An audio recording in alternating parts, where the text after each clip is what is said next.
ఇవి మనం తీసుకున్న bore water, hand pump water. దీనికి మనం కరెంట్ టెస్ట్ చేస్తున్నాం అంతే. ఈ రెండు రకాల వాటర్లలో కరెంట్ ఎంత పాస్ అవుతుందో చూస్తాం.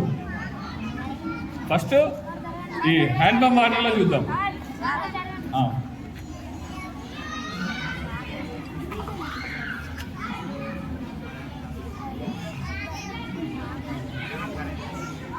ఏమైంది?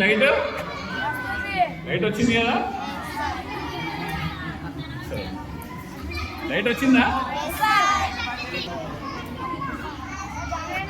ఏమైంది? కరెంట్ వస్తలేదు. అదే హ్యాండ్ పంప్ వాటర్లో అయితే,